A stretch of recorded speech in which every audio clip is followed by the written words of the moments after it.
Rádio Piauí.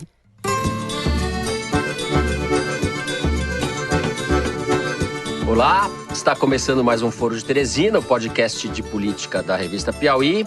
Eis que o paciente já se encontra preso há mais de 400 dias. Então, como voto, senhor presidente, manifestando contra o adiamento do julgamento, se vencido no sentido da concessão da liminar. E eu, Fernando de Barros e Silva, diretor de redação, converso aqui no estúdio com o editor do site da revista, José Roberto de Toledo. Opa, Toledo.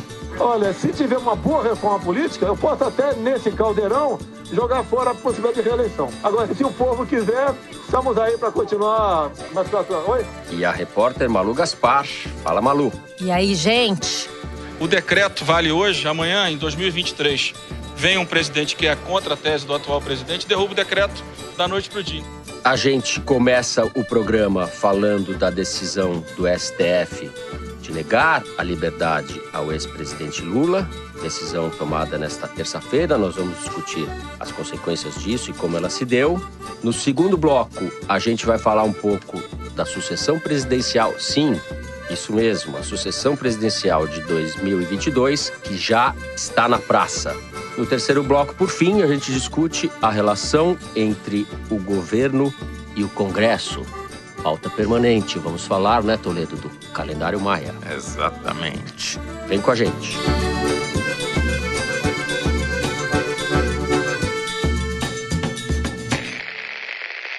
Oi, gente. Claro que não podia faltar o nosso clássico áudio de zap, né? E dessa vez ele vai antes mesmo de você começar a ouvir o programa. Porque enquanto a gente estava gravando no estúdio, surgiu a notícia do militar que estava transportando 39 quilos de cocaína no avião da FAB, que foi aí uma missão precursora à viagem do presidente, e ele foi preso na Espanha. Isso ainda vai dar muito pano para manga. Na hora não dava tempo da gente analisar nem comentar, mas o Toledo botou a equipe do site da Piauí para apurar a história e produziu uma matéria bem interessante, mostrando que o valor da carga que o militar estava transportando era de 2 milhões de euros. Vai lá ler, eu recomendo. Beijão! Muito bem, nesta terça-feira, dia 25, a segunda turma do Supremo Tribunal Federal negou a liberdade ao ex-presidente Lula durante o julgamento de 2 habeas corpus que foram apresentados pela defesa do petista. Um deles, sobre a decisão do Superior Tribunal de Justiça, foi derrotado. A segunda turma votou 4-1 contra o pleito de Lula. E no segundo, o mais importante deles, que trata da suspeição do ex-juiz e hoje ministro Sérgio Moro, no caso do Triplex, a decisão foi adiada. Os ministros, na verdade, votaram por uma intervenção do Gilmar se o Lula deveria aguardar a decisão deles em liberdade, e seria solto imediatamente, ou se ele deveria aguardar na prisão, e a tese de que ele deveria aguardar na prisão venceu por 3-2. Então nós temos aí uma situação, Lula preso, Lula quase livre. É muito bem explicado, Fernando. Foram 2 HCs, 2 habeas corpus, um foi apreciado no seu mérito, o contra a decisão do Superior Tribunal de Justiça, foi derrotado por 4-1, como você falou. E o que realmente contava, que é onde estavam depositadas as esperanças dos advogados do Lula, não foi apreciado no seu mérito. Foi apreciado apenas a medida cautelar que previa a soltura do réu enquanto a medida não fosse julgada. E por que isso? Porque foi a última sessão da turma ontem, terça-feira. Hoje tem sessão do plenário do Supremo e na quinta-feira tá todo mundo de férias, porque, afinal de contas, o ministro do Supremo, né, merece 40, só nós 60 dias de férias por ano, né? O mérito desse habeas corpus só vai ser julgado em agosto, se for, né? Não tem data para julgamento. Também é importante lembrar que não era para ter sido votado ontem. A ministra Carmen Lúcia, que é a presidente da turma, não tinha pautado esses habeas corpus. Mas, logo no início da sessão, o ministro Gilmar Mendes propôs essa cautelar, foi de ofício, não foi nenhuma coisa que os advogados pediram. Ele mesmo Ele provocou essa situação inesperada para todo mundo. E se a gente soltasse então o Lula, já que vai demorar tanto para julgar, né? Basicamente foi isso, que é uma... Já está preso o paciente, como eles chamam, né? O paciente já está preso há mais de 400 dias, etc. Que é mais uma intervenção política do tribunal, porque esse não é processo... prisão preventiva, né? Ele está condenado. Esse processo todo, envolvendo o Lula e o Supremo, é um processo marcado por decisões políticas. Vamos lembrar, por exemplo, quando houve aquele julgamento em que foi influenciado pelo então ministro comandante do Exército, que na véspera deu uma declaração… General Vilas Boas, ameaçando praticamente o Supremo caso decidisse soltar o Lula. Bom, o que aconteceu na tarde e noite da terça-feira foi curioso, porque havia apenas uma dúvida em relação aos 5 ministros que compõem a turma. Era sabido que o Gilmar Mendes e o Lewandowski iam votar pela soltura e era sabido que o Fachin e a Carmen Lúcia iam votar contra a soltura. A única dúvida era quanto ao decano do Supremo, que é o ministro Celso de Mello. E o voto dele foi muito curioso porque até o último momento ninguém sabia como ia ser. Como bem disse um advogado da defesa do Lula, que foi ouvido sem perceber, na verdade, pela nossa repórter Thaís Bilenque, que estava acompanhando… Sem perceber? Como assim? Ele não percebeu que ela estava ouvindo ele falar. Tá, entendi. Ele disse, o ministro Celso de Mello sinalizou para um lado e virou para o outro, né? Que nem eu dirigindo no trânsito. Dei seta para a esquerda e entrei para a direita, né? O que aconteceu? Ele ficou o tempo todo falando que o Estado não pode ser beneficiado nas decisões contra o réu. Ele citou até o caso em que ele foi voto vencido pela suspensão do Moro no processo do Banestado, alguns anos atrás, lá no Supremo. Só que daí, na última hora, ele falou, não, mas na cautelar eu vou votar pela manutenção do réu na cadeia, ou seja, pelo manter o Lula preso, o que não sinaliza o que será o meu voto quanto ao mérito do negócio. Ele repetiu isso 3 vezes. A expectativa e a dúvida está toda agora voltada para a decisão da Carmen Lúcia, quando ela vai colocar isso em pauta, mas principalmente para o voto do Celso de Mello, certo? Sim, o problema é que a gente não tem a mínima ideia se isso vai voltar à pauta ou não, porque a Carmen Lúcia, por exemplo, deixou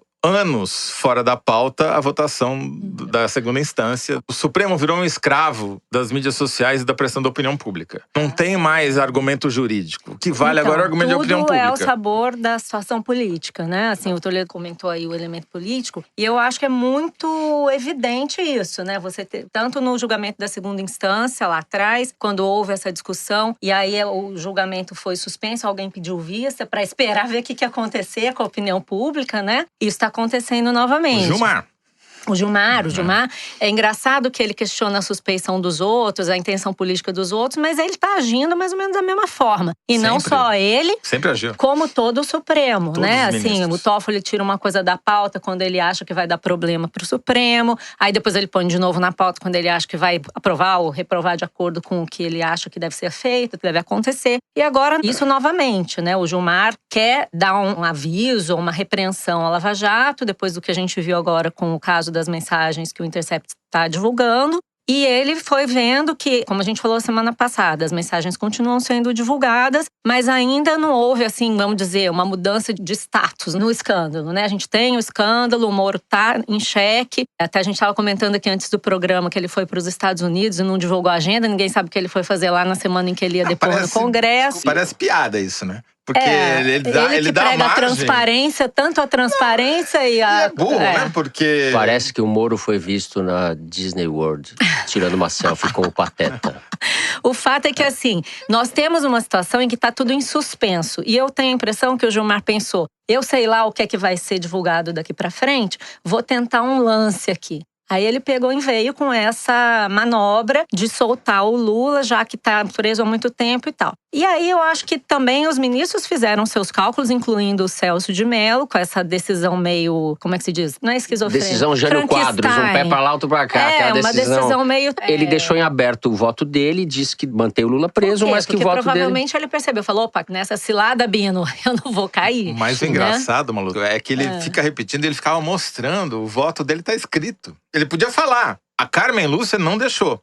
Quando terminou a votação da cautelar, que o Gilmar perdeu, o Gilmar e o Lewandowski, que foram vencidos, falaram, não, então vamos votar agora o mérito, né? E daí a Carmen Lúcia se recusou a votar o mérito e encerrou a sessão. E o Celso de Mello ficou repetindo, como a Rosa Weber tinha feito em outros julgamentos lá atrás. Falei, não, mas o meu voto tá aqui, eu posso falar já tá redigido. A minha impressão depois do final do julgamento foi que tá todo mundo querendo não decidir esse respeito, porque depois que acabar o recesso, existe uma expectativa de que seja julgado em algum momento aí no segundo semestre a nova ação contra o Lula que diz respeito ao sítio de Atibaia, né? Ele já foi condenado na primeira instância e agora ele vai ser julgado no TRF4. Eu tenho a impressão que os ministros do Supremo estão todos torcendo para não ter que decidir isso, na expectativa de que ele seja condenado novamente. E aí fica inócua essa discussão sobre o Intercept. Porém, eu acho que isso não resolve o problema, porque a defesa do Lula vai impetrar novos pedidos de suspeição do Moro. O caso do Intercept ainda pode render alguma coisa, a gente está esperando para ver quais são as revelações. Então vai ficar tudo em suspenso. Eu acho que isso vai render ainda assim. Ontem, terça-feira, inclusive, o Greenwald, o editor-chefe do Intercept, foi ao Congresso e se saiu muito bem no embate ali com os parlamentares do governo. A Carla Zambelli pediu a ele que disponibilizasse os áudios todos. Ele falou, a senhora vai se arrepender de ter pedido isso. Se eu divulgar, a senhora não vai gostar. Enfim, ele se saiu bem ali no embate político. Isso à parte, pro meu gosto, já está mais do que caracterizada a suspeição do Moro no julgamento do Lula, pelo que a gente já conhece. Não estou nem falando, claro que não, do que vem por aí. Vou usar aquele clichê, mas eu acho que é verdadeiro. Em nenhum país sério que a justiça funciona de verdade, o juiz não estaria em suspeição depois de tudo o que foi revelado. Enfim, mas as decisões são políticas, o caso está em curso, a gente sabe as implicações disso. Vamos supor que o Lula fosse solto. Vocês conseguem fazer especulações? Porque tem gente falando que beneficiaria o Bolsonaro, paradoxalmente. Com certeza. Com certeza. Eu não tenho tanta certeza. Tem uma manifestação programada para domingo, não sei se vocês estão sabendo disso. Dia 30. É uma manifestação que não está tendo assim, um grande apelo. Agora, se o Lula tivesse solto… Sim, e eu acho que o calendário, inclusive, foi pensado nisso. Eu queria só citar a Heloísa Machado, que é uma professora de Direito Constitucional da Escola de Direito da Fundação Getúlio Vargas de São Paulo, que escreveu um artigo para Piauí, a nosso pedido ontem, por conta do julgamento do Lula, e ela usa muito bem um ponto para dizer… Queira ou não, o Supremo ontem referendou as ações do Moro. Sem referendar, referendou. Tá certo? Foi bom pro Moro. A decisão de ontem foi boa pra ele. Tirou… Referendou sem referendar. Exatamente. É bem brasileira essa decisão. Que é uma coisa meio covarde, mas que tem sido o comportamento do Supremo até agora. E ela termina, pra mim, de uma maneira muito feliz, que é o artigo dizendo o seguinte, o Lula vai ser solto? Argumentos jurídicos não se prestam pra responder essa questão. É uma decisão estritamente política e de opinião pública. Que o que estava em questão ontem nem eram as mensagens do Intercept, né? O que a defesa do Lula argumentou é que, ao aceitar ser ministro, o Moro demonstrou que tinha intenções políticas e tal. Tinha vários argumentos, né? O fato dele ter grampeado os advogados, de ter soltado a gravação do Lula com a Dilma, mesmo a gravação tendo sido feita fora do horário de expediente, digamos assim. Mas o principal argumento tinha a ver com isso, né? E depois virou ministro, não é isso? Exatamente. Então, sendo isso um xadrez, enquanto as coisas ficarem do modo como elas estão hoje, por exemplo, a gente comentou que o Moro foi ao Senado e foi bajulado no Senado. Enquanto ficar assim, duvido que alguém vá tomar alguma decisão que possa incendiar o ambiente político, principalmente no STF, com essa configuração que ele tem. A respeito das implicações políticas de uma eventual soltura do Lula, eu tenho dúvidas. A gente só pode fazer especulação, porque a gente não sabe na prática como é que isso vai acontecer, né? Se isso beneficiaria o Bolsonaro, porque inflamaria o antipetismo, de certa forma. Poria lenha nessa fogueira aí do antipetismo, da ameaça da volta do PT, do Lula. Ele vai falar para os convertidos só, né? Como o governo não apresenta nada de concreto, a situação econômica do país ainda é muito ruim, eu não sei. Mas justamente por isso, o governo está sem pauta concreta. Então, quando você bota na frente do governo o Lula para galvanizar todo mundo, para unir todo mundo, eu acho que funciona, pelo menos como elemento diversionista, funciona. O fantasma da volta do Lula, da volta do PT ao poder, traz para o lado do Bolsonaro uma falta de expressão melhor, esse centro lavajatista que não quer a volta do PT de jeito nenhum, pro lado do governo. Eu tenho minhas dúvidas sobre o que seria para o PT ter o Lula solto, entendeu? Nesse momento em que a esquerda está tão perdida, eu tenho falado isso aqui, nem todos os ouvintes gostam, mas eu acho que o Lula prejudica o PT encontrar um novo caminho. Se ele estiver solto, então… E sendo que assim, ele vai estar solto, mas ele é réu em diversas ações. Ele pode ser condenado novamente, vai ser preso, vai ser solto. E nesse momento… o PT vai ficar pendurado no destino dele. Ao retrovisor. Ele condena o PT a olhar no retrovisor. O PT e a oposição à esquerda continuam presos em Curitiba. É isso. Bom, com algumas dúvidas, a gente vai encerrando, então, o primeiro bloco do programa. No segundo, a gente vai falar sobre sucessão presidencial. Mas já. Tudo frenético. Vem com a gente. Não é culpa nossa, não. Neste ambiente de enfraquecimento do ministro Sérgio Moro, o presidente Jair Bolsonaro parece que está pondo as asinhas de fora.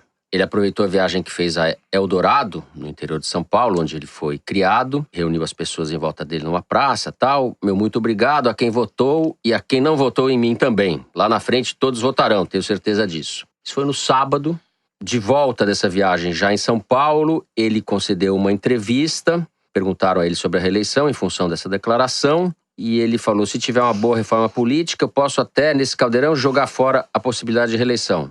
Posso jogar fora isso aí. Agora, se não tiver uma boa reforma política e se o povo quiser, estamos aí. Bem do jeito dele. Então começou assim, com esse tom de boteco, com arminha, essa conversa, digamos, sobre a sucessão do Bolsonaro, não é, Malu? Sim. O que me chamou a atenção nessas declarações do Bolsonaro é essa proteção da reforma política, né? Eu queria comentar um pouco isso, porque eu acho que daí a gente pode desenrolar, talvez, descobrir uma fake news. Pelo seguinte… A primeira vez que eu ouvi falar que o Bolsonaro não queria reeleição, foi engraçado isso, foi no segundo semestre do ano passado, com o Paulo Guedes, quando eu estava fazendo o perfil dele. Estava encantado. Você já imaginou… Perfil dele, Paulo Guedes. Do Paulo Guedes para Piauí. Você já imaginou um presidente que não quer a reeleição? Ele estava maravilhado. Eu não tinha ouvido isso ainda, fui procurar. E aos poucos a gente começou a ver o Bolsonaro falar justamente isso, que ele estava disposto a abrir mão da reeleição se fosse aprovada uma boa reforma política. A questão é… O que é essa reforma política do Bolsonaro? Não existe. Eu fui ao plano de governo, não tem uma palavra de reforma política ali. Liguei ontem para pessoas que participaram da elaboração do programa de governo e perguntei, vem cá, o que é essa reforma política? O que vocês falaram sobre isso na campanha? O que o Bolsonaro quer? Aí a resposta foi impressionante. Nós nunca falamos de reforma política na campanha. Nunca houve essa discussão nos círculos bolsonaristas. É uma espécie de ET de Varginha, essa reforma política. Não, então, exatamente. Aí, as matérias que a produção preparou aqui para nós mostravam o que ele disse uma vez na campanha. O que eu pretendo fazer, eu tenho conversado com o parlamento também, é fazer uma excelente reforma política. Ele nunca conversou com o parlamento. Pois é, aí ontem eu procurei as pessoas da Câmara e do Senado que falam com o governo sobre pautas de interesse do governo. E aí, Bolsonaro já conversou com vocês sobre reforma política? Nunca. Eu gostaria, se eu estivesse lá no Palácio do Planalto, no briefing diário do porta-voz, eu perguntaria para ele, vem cá. O que é essa boa reforma política? O que é uma boa reforma política? Porque o que o Bolsonaro já disse, a única coisa que ele já disse é que ele gostaria de reduzir o número de deputados de 500 e poucos, são 513. Ele já inviabilizou a reforma de cara, né? A verdade é o seguinte, se você quer fazer uma boa reforma política, o número de você deputados precisa de 513 para 0. Exatamente. Logo ele que se reelegeu 6 vezes. Lembrando que ele é um dos caras que mais se reelegeu na política brasileira. Então, assim, é lógico que é caô. Por isso que eu tô dizendo, nós vamos acabar descobrindo uma fake news. Porque ele diz que quer uma boa reforma política, mas o governo não tem um rascunho sequer. Não, ele ele sabe que prova que, no fundo, ele tá super interessado em se reeleger. Vamos combinar. Ele só fala disso, ninguém estava falando disso. Ontem, inclusive, ele provocou o Dória numa discussão sobre a Fórmula 1, que tem esse debate sobre se a Fórmula 1 vencendo o seu contrato, que vai ser em 2021, se a partir de 2021 a Fórmula 1 viria para o Rio de Janeiro ou ficaria em São Paulo. O Dória, João Dória, governador de São Paulo, está super trabalhando para que fique lá. E isso já virou um tema de discussão política. O Bolsonaro disse assim, mas o Dória, se está tão preocupado em ser eleito presidente do Brasil, ele não deveria estar preocupado com São Paulo, ele tem que preocupar com o Brasil. Quer dizer, o Bolsonaro, toda vez que ele tem chance, ele introduz esse assunto nas conversas. Então, quer dizer, ele está super interessado. O Bolsonaro, mesmo que não quisesse ser candidato, ele seria, porque se um presidente da República deixa de ser opção de poder a sua própria sucessão, ele imediatamente vira nada no espectro político. O café fica frio, né? O cafezinho ninguém já abre vem mais frio. a porta. O cara fica esperando a porta abrir sozinho, ninguém vai lá e gira a maçaneta. Então, é óbvio que ele é candidato a presidente da República e ele quer ser candidato a presidente da República. Já deu declarações várias mostrando isso. A pressão tá muito forte para que eu seja candidato. É óbvio que tá forte. Porque se não tivesse pressão, seria um mau sinal. Seria um sinal. Eu tô achando que essa pressão é que nem a reforma política. É um pouco isso, Não, agora… Quem tá pressionando? Tem alguém falando Bolsonaro, 2022? Quem? E vamos lembrar que o momento é propício porque depois de 6 meses de luta interna, o Bolsonaro, de novo, vamos repetir o que a gente falou semana passada, ele se emancipou do posto Ipiranga, demitiu o Levi da presidência do BNDES, se emancipou dos generais demitindo o Santos Cruz e… o fiador do governo era o Moro, agora o Bolsonaro é o fiador do Moro. Então, houve uma inversão total. Lembrando que ainda tem essa vaga pro STF que o Bolsonaro ainda pode nomear o Moro. Esse radical livre, ele literalmente é um radical livre, pode ter vida curta também, né? Ele é instável por definição. Sim. De quem está falando? Do Bolsonaro? Agora, eu quero fazer uma declaração polêmica aqui. Você nunca faz declarações polêmicas. Eu sou um cara super ponderado, mano. O Bolsonaro é o maior político solto do Brasil, hoje. Por quê? Ele é capaz de politizar desde uma corrida de Fórmula 1 até a Marcha para Jesus. Ele foi lá na Marcha para Jesus, fez sinal de arminha e acabou a Marcha para Jesus. Virou uma discussão sobre o Bolsonaro. Se pode fazer arminha, se não pode fazer arminha, se Jesus era armamentista, se Jesus…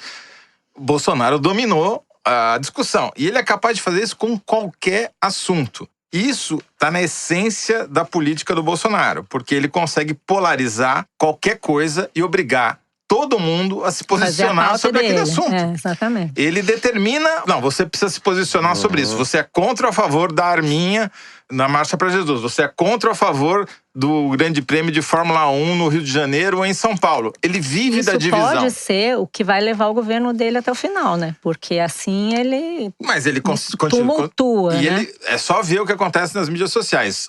Na terça-feira… foi pros Twitter Trends do mundo, Lula solto e Lula preso. Ficaram brigando ali no mundo pra saber o que ia ser a hashtag. Os robôs do mundo. Sim, exatamente. É isso, quer dizer, uma coisa organizada, é uma coisa pensada. Eu combato cada vez mais a ideia de que o Bolsonaro faz as coisas tudo de improviso e sem nenhum planejamento. Pra mim tem uma estratégia muito clara, que é apostar na divisão, apostar na polarização, você obrigar todo mundo a se posicionar sobre todo e qualquer tema, e ele faz isso com muita habilidade. Portanto, na minha opinião, ele é candidatíssimo em 2022, já está em campanha, e se der alguma coisa errada, já tem até regra 3, que é o filho, o Eduardo. Isso não acredito. Ele, ao mesmo tempo, e talvez isso seja parte do problema e parte da solução no caso dele, é muito tosco, né? Ele é muito primitivo e é muito compreensível por isso. Ele mobiliza as pessoas, mobiliza os símbolos e os assuntos da maneira mais tosca, mais rude, mais que eu não acho que seja uma estratégia tão elaborada. Eu acho que é tipo modus operandi, operar no conflito, entendeu? Porque às vezes também não dá certo. É uma estratégia. Por exemplo, é um jeito de ser e de viver, como diria… Quem é a apresentadora da Globo que falava isso? É que às vezes a estratégia não dá muito certo. Por exemplo, no caso do decreto das armas. Botou todos os robôs existentes na internet para pressionar os senadores e depois os deputados com relação ao decreto. E não deu certo, ele foi obrigado a revogar. Acho que a gente vai falar um pouco sobre isso no próximo bloco. Então, às vezes, a estratégia dele, que é sempre a mesma, não funciona. Mas então, a gente está discutindo o decreto das armas. Sim, nós vamos discutir. Primeiro também… Entendeu? Ele domina a pauta. É a pauta do costume que nem sempre mas a pauta que venceu a eleição. É a pauta dele. Menos a reforma política, né, gente? Essa aí ele prometeu, mas não tá fazendo, mas essa não né? Existe. Eu só acho que a gente, às vezes, também tem que situar ele dentro desse contexto dele, entendeu? Como ele realmente não tem agenda, a agenda dele é essa, ele tem que fazer isso render. Mas é uma agenda, na verdade é uma agenda infinita, porque tudo pode ser polarizado. Além de Bolsonaro. Ele funciona assim. João Dória é candidato, só não vai ser candidato se perceber lá na frente que é inviável e daí vai para a reeleição, mas é muito candidato e se fala inclusive numa dobradinha com o Rodrigo Maia, a gente falou disso no programa, PSDB Democratas. O Luciano Huck, que ainda não tem partido, é candidatíssimo também. E até agora o Luciano Huck é o comunista da eleição, né? Porque o que está mais dentro desses nomes que estão postos Tem o Bolsonaro, tem o próprio Moro. Tem o Ciro, a esquerda do Luciano Huck. O Ciro… Então, a esquerda precisa ver como se viabiliza, né? O pêndulo do Brasil foi tão para a direita, a gente talvez tenha uma divergência aqui nas especulações, né? Você acha que o ambiente polarizado, se fosse hoje, ele levaria a uma nova polarização direita e esquerda. Sem dúvida. Eu acho que você está certo, mas ao mesmo tempo eu penso que dificilmente o país volta para uma solução de centro-esquerda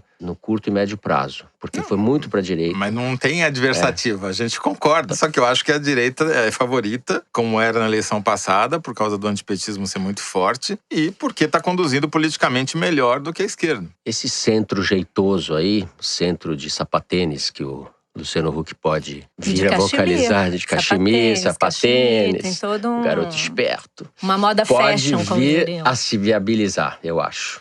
Porque é mais razoável do que o cara que quer queimar a floresta, que demite fiscal do IBAMA e que quer armar todo mundo. Tudo depende do fantasma do Lula estar presente na eleição ou não. E veja, mesmo correndo o risco de queimar a largada, ninguém está querendo ficar muito para trás nesse negócio, né? Assim, o Dória tem sido bem atuante, mais visível, até porque ele tem um cargo. Ele está de olho no Norte e Nordeste, está preparando estratégias para melhorar a comunicação. Ele tem tudo a ver com o Norte e Nordeste. Nossa, então, esse aqui é o problema dele. Ele está desde agora pensando como é que ele vai fazer para se comunicar com o Norte e Nordeste e essas camadas mais pobres da população. Por outro lado, o Rodrigo Maia está, sim, preparando o terreno para poder ser um vice. Mas, se cair no colo dele uma candidatura, beleza, né? Eu não sei se vocês notaram que ele lançou um podcast. Temos um concorrente agora. Com 3 blocos, veja bem. Opa! E nesse podcast, ele pautou, obviamente, um bloco dizendo que ele é contra a reeleição para a Câmara dos Deputados, que ele já tem 3 mandatos. E a partir de 2021, ele não será mais presidente da Câmara. Até lá tem muita coisa para acontecer. Então ele pode, inclusive, tentar viabilizar uma candidatura. É sensacional essa história, né? Porque ele fala assim, não, eu não quero ser candidato à reeleição. Mas se o povo e os deputados quiserem, o que eu vou ser contra? Não, ele disse que não vai ser, não. E eu entendo que isso tem a ver com um ambiente na Câmara de muita insatisfação. Eu também quero ser presidente, eu também quero ser eleito. Ele já entendeu que ele precisa dar uma… Só uma informação sobre o Dória. O Dória claramente precisa se tornar um político nacional.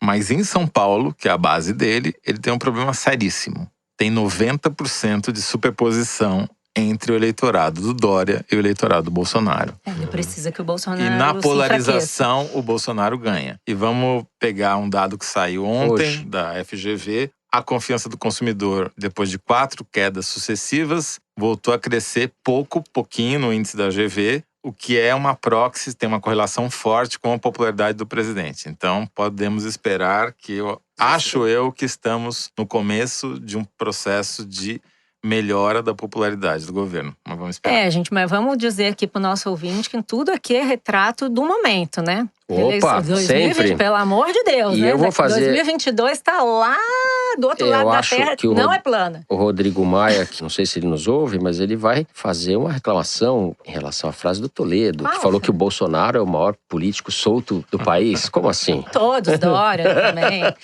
E Luciano Huck tá ativo, tá? É bastidor, mas a gente tá sabendo. Super ativo. Falando, visitando, estudando. Tá até indo pra Israel. Ele gravar um programa em Israel. Como diz o sapatênis da humildade. Isso. O Alckmin falava das sandálias da humildade, não é isso?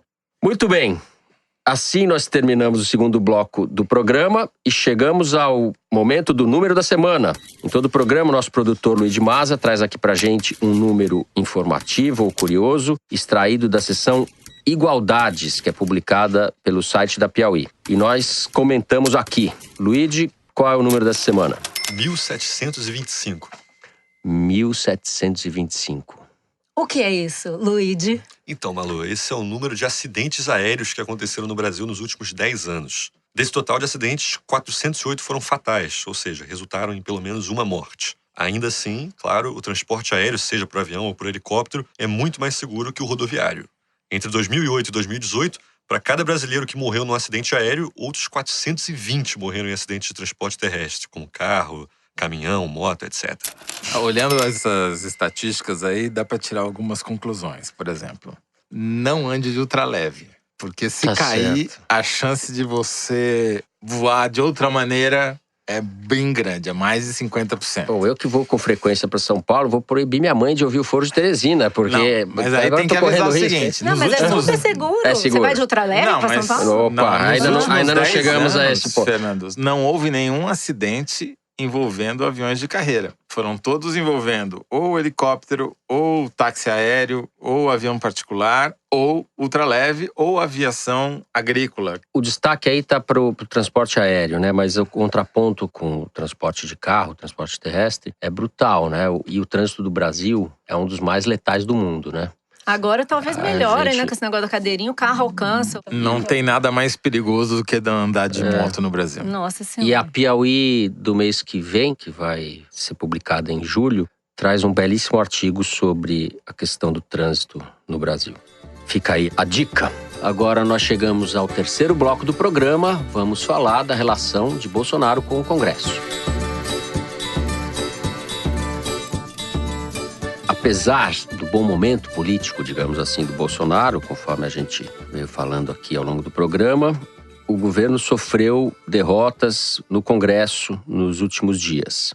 Na terça-feira, dia 25, depois de muita pressão na Câmara dos Deputados, o governo se viu obrigado a revogar os decretos que facilitavam o porte de armas no país e que tinham sido assinados por Bolsonaro no início de maio. O Senado já tinha rejeitado esses decretos na semana passada e, mais recentemente, o presidente da Câmara, Rodrigo Maia, deu a entender que também não aprovaria as medidas. A saída para o governo foi revogar e editar novos decretos, desmembrando todas as propostas que haviam sido feitas. Toledo, como é que você vê aí o embate entre Rodrigo Maia e Bolsonaro? Quais são os próximos capítulos dessa história? Bom, tem até um calendário Maia na praça, mas vamos começar pelo decreto das armas. Por quê? Porque era uma derrota cantada, né? Já tinha sido tomado um vareio no Senado, onde o Davi Alcolumbre está se revelando outra força moderadora do poder presidencial. Sim, deu uma cacetada no Moro, né? Sim, uma frase muito boa. Ele disse que se o Moro fosse deputado ou senador, já estava caçado e preso, né?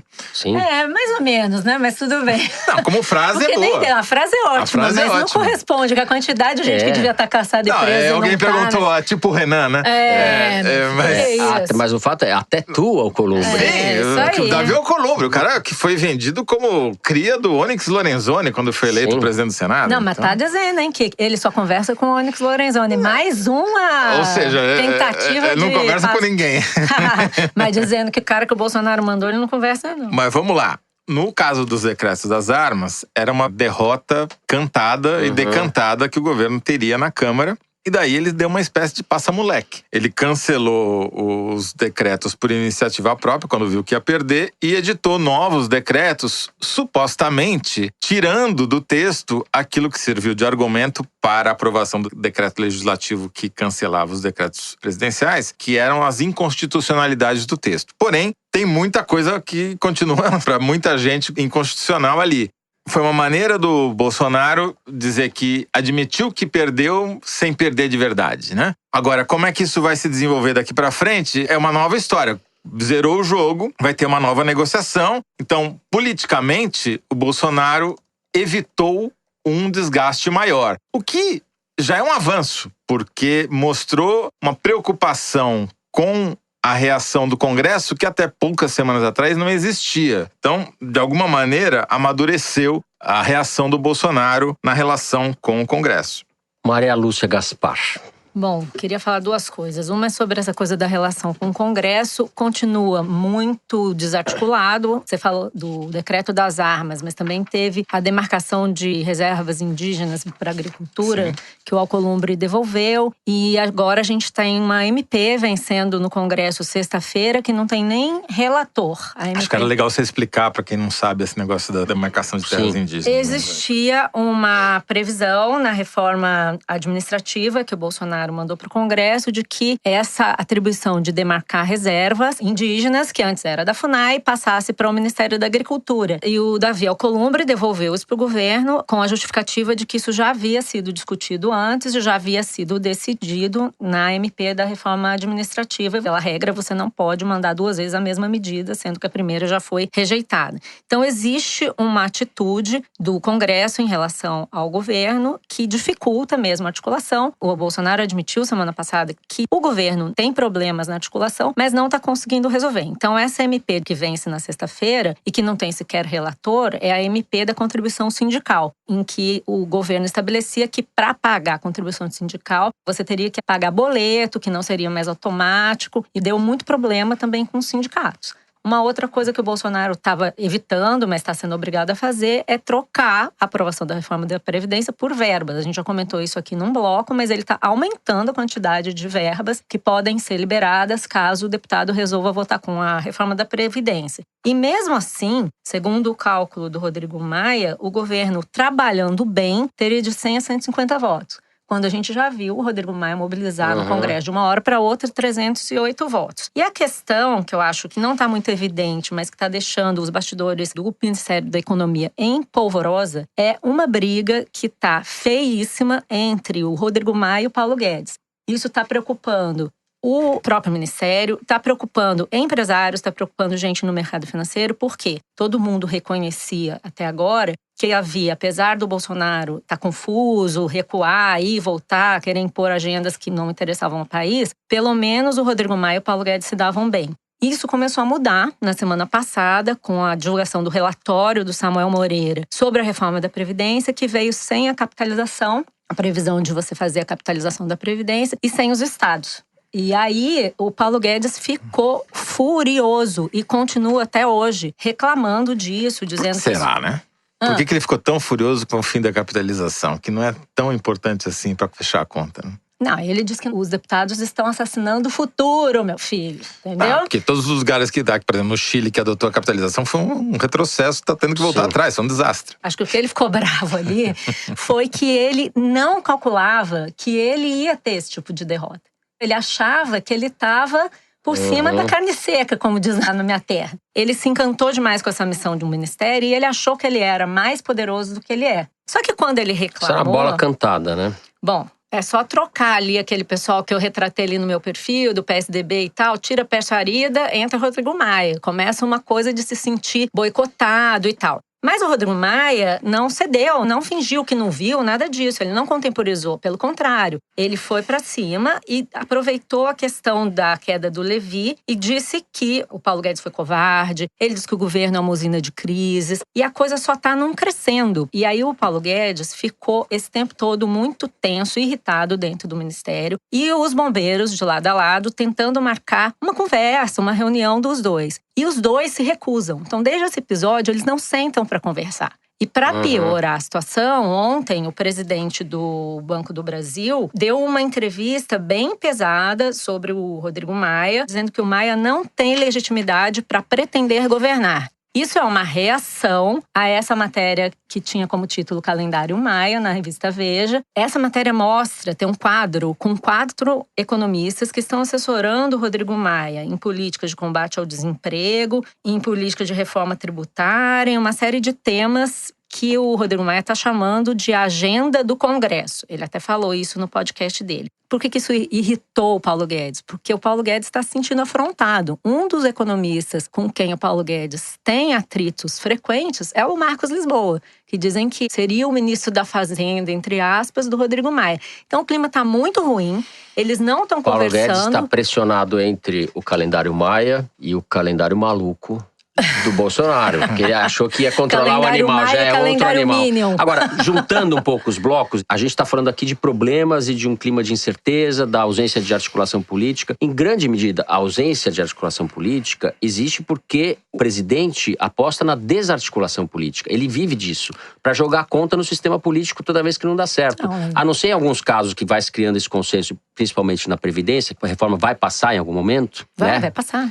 interessa ao Bolsonaro manter esse clima de que ele está sendo sabotado pelo sistema mas o político. Congresso o sistema está se acomodando. O isso sistema está também. se acomodando, na minha opinião. A gente saiu de uma situação de crise aguda, em que nada andava, não tinha perspectiva de aprovar coisa nenhuma, para uma situação em que a reforma da Previdência não é a reforma do Paulo Guedes. Não vai ter capitalização, não vai ter um monte de coisa que o Paulo Guedes queria, mas é a reforma do Congresso. O Congresso está tomando esse protagonismo para si e vai aprovar uma reforma. Não vai ser no calendário do mercado financeiro, porque as festas juninas são mais importantes para os deputados do Nordeste do que para Faria Lima, onde fica a sede da maior parte das instituições financeiras do Brasil. Porém, vai ser aprovada uma reforma. Os municípios e os estados vão ficar de fora porque o Bolsonaro não quer que entre. Exato. Porque é ruim para a campanha de reeleição dele e porque os senadores e os deputados querem dividir com os governadores e os deputados estaduais o ônus de fazer essa reforma nos seus estados. Eles não querem que só eles tenham que pagar politicamente essa conta. O Paulo Guedes está percebendo que se ele não for ministro operacional,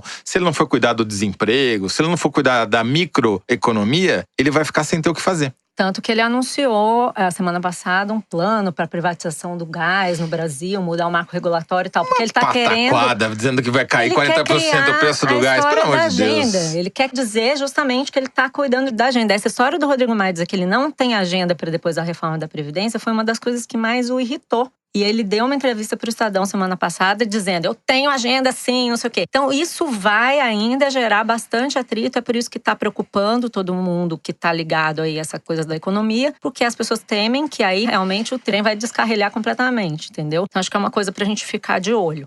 Muito bem. Com isso, nós encerramos o terceiro bloco do programa e chegamos ao momento Kinder Ovo. Dani, solta aí o nosso áudio, por favor.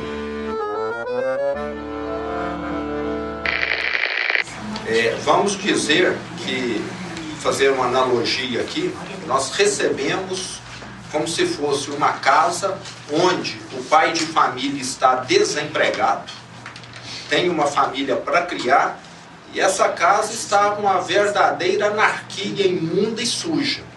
Nós fizemos a faxina. A casa está organizada, mas a renda ainda não tem. Então, se um pai de família perde renda ou perde um emprego, ele paga lá por um clube recreativo R$1.000 por mês de mensalidade, não pode mais pagar. O filho vai ficar satisfeito ou insatisfeito com a medida? Insatisfeito, mas ela é necessária ou não? Então, realmente, eu estou aqui fazendo, nós temos de deixar claro aquilo que é necessário. O que eu gostaria era de dobrar o salário de todo mundo, de dar uma assistência técnica, assistência médica de primeira. É um governador, só não sei de que estado, né? Porque esse negócio de dobrar salário de todo mundo e tal. É o Zema? É o Zema! Ah, Fernando Barra! Não, peraí. Toca uma música! Música! Vai, Tafarel! Aê! Eu vou falar, eu esqueci o primeiro nome do Zema, mas é Romeu Zema. Gente, Foi o isso é sotaque, foi o sotaque. Fala assim. Se vocês fizerem, se vocês quebrarem o meu sigilo, eu não resisto a uma CPI. Não, mentira. Parabéns, eu Fernando achei Barros. um sotaque tão mineiro forte, eu pensei, podia ser o Zema, mas com esse sotaque. Com esse sotaque mineiro. Mas é muito sotaque E uma coisa que esse Partido Novo não veio, não mostrou que veio ainda não, né? Esse Partido Novo tá virando uma espécie de linha auxiliar do Bolsonaro. E a gente não sabe como fugir disso, não. O Zema, vamos lembrar, ele assumiu dizendo que não ia ter salário, que os secretários dele não iam ter salário, e agora tá dando aumento de salário para os secretários. Vendeu avião, não vendeu nada, né? É aquela coisa, né? Olha, eu devia falar pra produção, depois desse momento épico, que tem que insistir nisso daí. Próxima semana a gente pode fazer o Temer, alguém assim. Um bem facinho. Agora que eu descobri como é gostoso acertar o Kinder Ovo. Eu preciso ler. Eu fiquei tão empolgado que não li aqui o que a produção me manda. É o Romeu Zema, governador de Minas, do Partido Novo, em entrevista ao canal da Faculdade Promove, é isso? Jesus! De Belo Horizonte, no último dia 19 de junho. Muito bem, nós chegamos agora ao nosso Correio Elegante. É a hora em que a gente lê o que os ouvintes do Fórum andam dizendo do programa. A nossa produtora Mari Faria coleta tudo o que sai nas redes sociais da Piauí e o que chega pelo e-mail forodeteresina@revistapiauí.com.br. Para começar, eu queria destacar aqui 2 recadinhos parecidos que chegaram aqui. Um pelo e-mail do Guilherme Carvalho Anselmo, que disse: boa noite, hoje recebi a minha primeira revista Piauí, da qual decidi virar assinante após me apaixonar pelo podcast de vocês. Muito bom. A outra carta do Marcelo Feliciano, que veio pelo Apple Podcasts. Já sigo o foro há tempos, resolvi assinar o impresso e estou surpreso pela qualidade das matérias. Parabéns, galera da Piauí. Esses recadinhos, eu aproveito para dizer, são música para os nossos ouvidos. Se você gosta do Foro de Teresina e aposta na longevidade do nosso podcast, a gente também vai para a reeleição, né, Toledo? Sim. Vamos para a reeleição. Esperamos, né? Assine a Piauí. É a melhor maneira que você tem de ajudar o podcast, né, Malu? Yes. Assim você ouve as bobagens que a gente fala e lê a revistinha nas horas vagas. Revistinha não! Revistinha não, porque pra começar ela é bem grande, né? Não grande. Tem revista maior no Brasil. Fornida. Né? É enorme, ocupa um grande espaço na banca, praticamente um pôster. E na bolsa.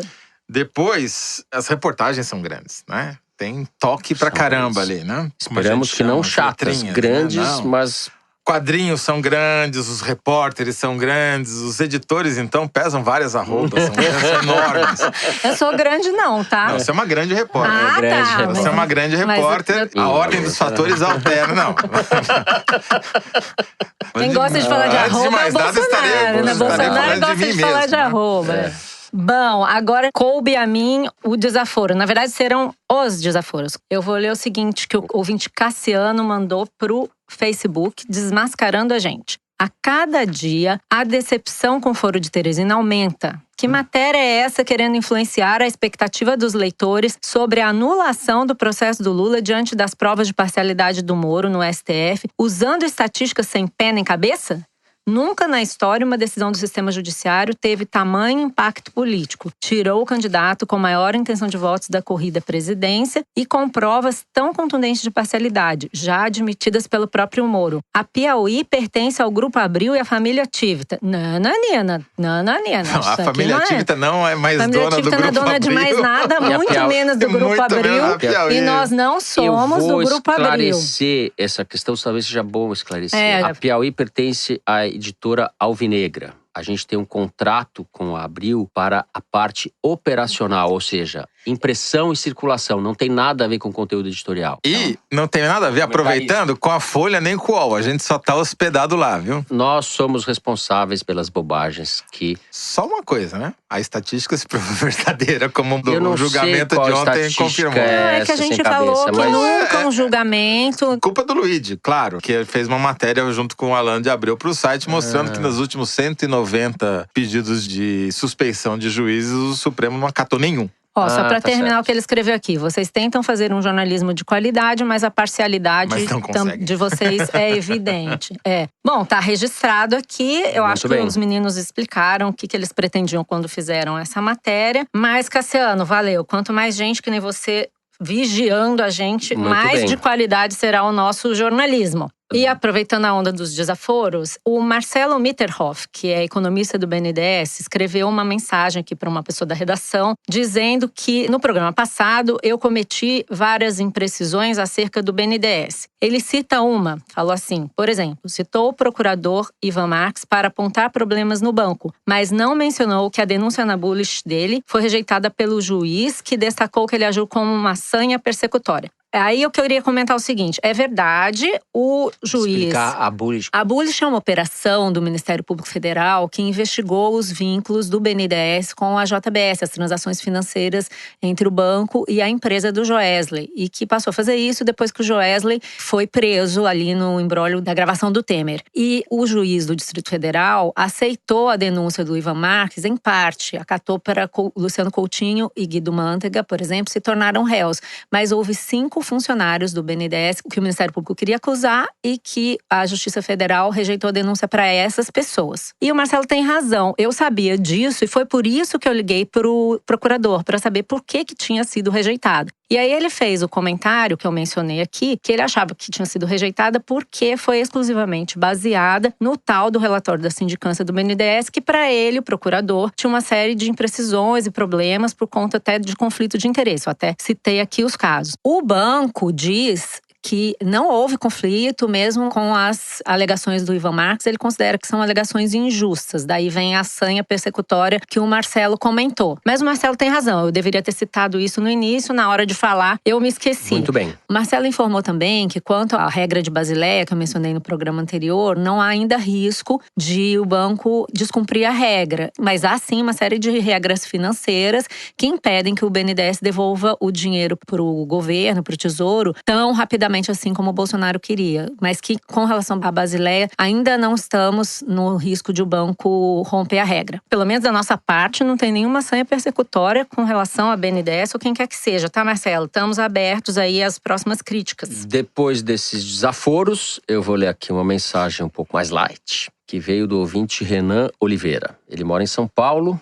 é treinador de um time amador de futebol. Ele diz, abre aspas, eu normalmente escuto o podcast enquanto desenho as jogadas ou no caminho até legal. os jogos. É uma das formas de não entrar na pilha e ser mais racional. Além disso, sempre recomendo o podcast a todos que posso, inclusive no Tinder.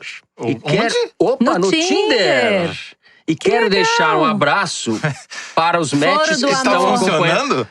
Quero deixar um abraço para os matches que estão acompanhando o Foro agora. Abraço, Match. É isso aí, Renan. Aê, deu match no Foro. Arrasou. Muito bom, demais. muito bom. Bom, eu preciso registrar aqui que depois do julgamento do Lula no Supremo, não se falou mais em outra coisa do que a coincidência entre a agenda do podcast 37 Graus e do Foro de Teresina. Ainda bem que você lembrou disso. Só se falou nisso nessa terça-feira, porque o 37 Graus fez um programa especial sobre os parentes do Teresino. Teresina, você... No qual eles mostram com muito mais propriedade do que eu como o javaporco é uma praga que está assolando não só as lavouras do Rio Grande do Sul até o Mato Grosso, passando por Minas Gerais, já está chegando até no sul da Bahia, segundo o 37 Graus, como também comprometendo alguns ambientes, habitats de bichos nativos do Brasil.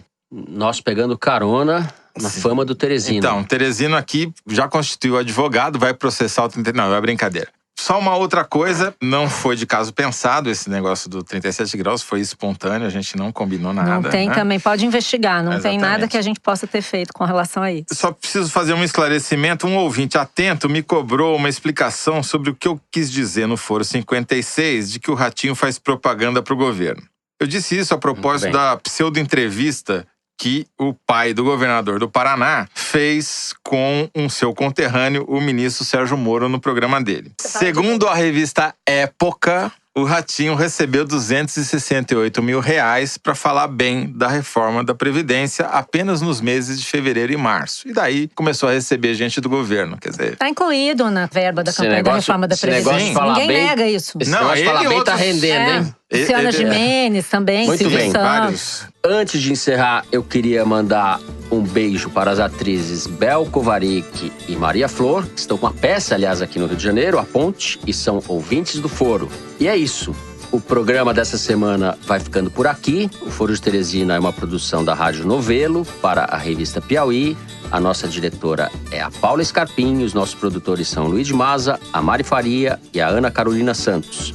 A Júlia Sena grava o vídeo do Foro Privilegiado, o teaser do Foro de Teresina, que vocês encontram nas redes sociais da Piauí e no YouTube. A edição do programa é da Mari Romano, a finalização e a mixagem são do João Jabassi, que também é o intérprete da melodia tema do Foro, composta por Vânia Salles e Beto Boreno. A Kelly Moraes é a responsável pela nossa coordenação digital. O Foro de Teresina é gravado no Estúdio Rastro com o grande Dani Di. Eu sou Fernando de Barros e Silva, agradeço a companhia de Malu Gaspar.